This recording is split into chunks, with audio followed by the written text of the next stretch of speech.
Infelizmente, eu vou ter que voltar ao assunto. Eu quero falar da deportação de brasileiros dos Estados Unidos, os brasileiros que pararam em Manaus e aí de Manaus eles seguiram num voo da Força Aérea Brasileira para Belo Horizonte. Vamos falar sobre isso? Eu peço que antes de tudo você dê o like nesse vídeo, por gentileza, like. É, não deixe para fazer o like no final do vídeo, senão você acaba esquecendo. Que você, por gentileza, compartilhe o vídeo, se inscreva no canal e ative o sininho. Bom, mas então, eu estava dizendo o seguinte, eu já disse isso num vídeo anterior, é uma vergonha os brasileiros serem transportados por um avião da Força Aérea Americana, né? E aí eles vão até Manaus, e em Manaus todos eles estão algemados, todos eles estão acorrentados nos pés, né? E todos eles retrataram que durante o voo eles foram ameaçados, bateram neles, eles não podiam ir no banheiro, eles não podiam se alimentar. Então isso é um atentado aos direitos humanos. É um atentado aos direitos humanos e não tem nem o que falar sobre isso, né?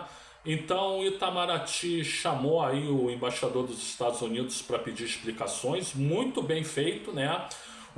Quando aconteceu o episódio no sábado ou na sexta-feira, o ministro Ricardo Lewandowski ordenou que retirasse as algemas e que retirasse as correntes, né? E o presidente Luiz Inácio Lula da Silva mandou chamar o avião da FAB, da Força Aérea Brasileira, para poder levar os passageiros para Belo Horizonte, para o aeroporto de Confins, que era o destino final do voo, né?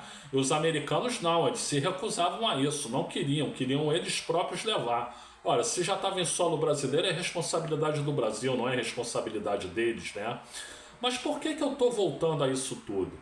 Porque eu recebi um comentário aqui de uma pessoa dizendo: a mídia toda está mentindo. A mídia toda está omitindo que quem veio foram criminosos, foram bandidos, né? Ora, em primeiro lugar, por que a mídia quereria omitir isso? Por que a mídia quereria omitir isso?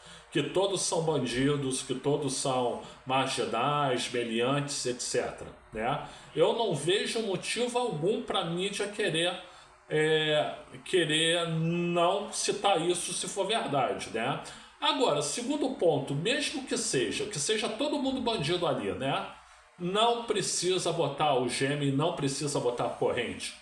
Não tem que fazer ninguém passar fome, não tem que bater em ninguém, não tem que submeter os caras a um calor terrível sem ar-condicionado, né?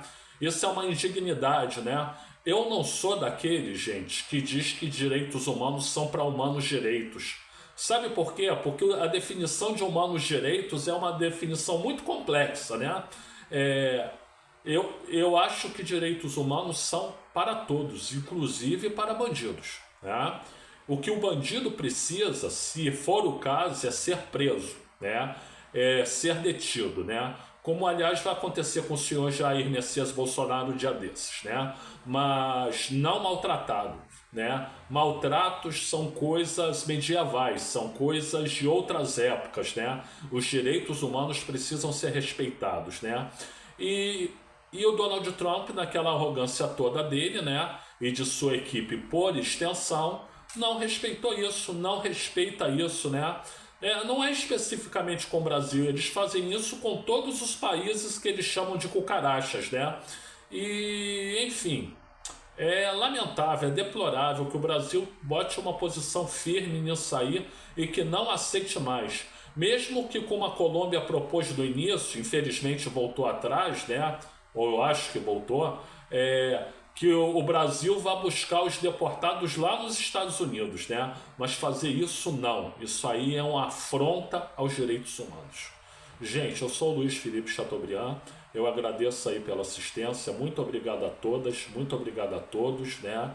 E se você puder dar uma olhada na descrição desse vídeo, eu agradeço muito.